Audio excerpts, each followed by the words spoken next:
Hello, in this video I just want to talk about where the best seats on a coach might be for you.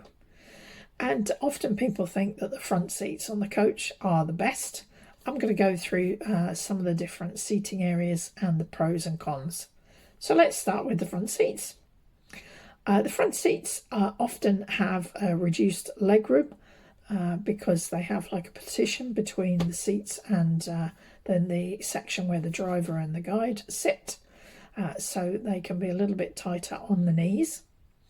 They also can be a good deal warmer because you have the big windscreen, which pretty much acts like a big greenhouse at the front of the coach, and it can get quite warm on those front seats.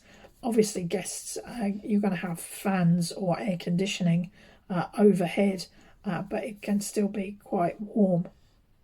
One of the other things is that although you, of course, have got the front seats and you've got the windscreen, quite often the driver will have a blind that lowers, which keeps the sun out of his or her eyes when they're driving, so that can obscure the view. You can also be the first off the coach, and that's great, as long as you're pretty speedy getting off the coach. There can be an issue with if you're in the front seat and you get up to get off the coach, and if you're not very quick, you have a whole aisle of people behind you jumping at the bit wanting to get going, so it can feel a bit pressured as well. One of the seats that is also you might want to consider is, particularly if you get travel sickness like I do, is the seat that's behind the middle door. And this seat is good if you have travel sickness because you have a big gap in front of you because you're going to have the steps down to the middle door, and you also have a big window. Again, it can be a little bit restricted with the legroom, but something to consider for travel sickness. However, if the coach has a toilet on board and the toilet is being used, one of the problems you can get is you can get the smell from the toilet in that that seating area. So the first sort of couple of seats behind the toilet. So I wouldn't recommend it if the toilet is being used on the coach. The other seat that's good if you get travel sickness is the seat that's right at the back of the coach, right in the middle. The back seats on the coach are also quite popular too.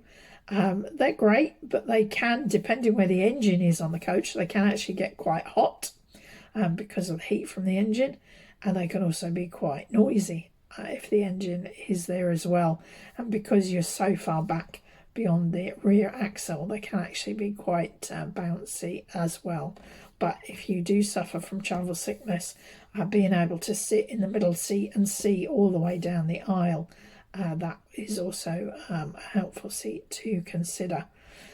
So there are my suggestions for seats to consider if you get travel sickness, but also if you just want some options other than the front seats.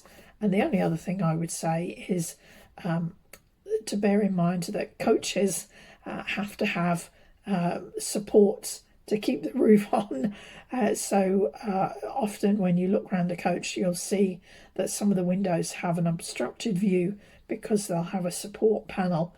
The structure will go through and it'll block, so you don't have a full window from some of the seats on a coach too. So that's something to keep an eye on. And the final thing to say is that lots of coach companies have different policies for seating. Some holiday companies do seat rotation, so everybody gets a chance in the front seats. Some holiday companies allow you to book the front seats, so you pay extra. Some you can choose your seat and book your seat, and some just have free seating. So always best to check what the seating policy is for your holiday company.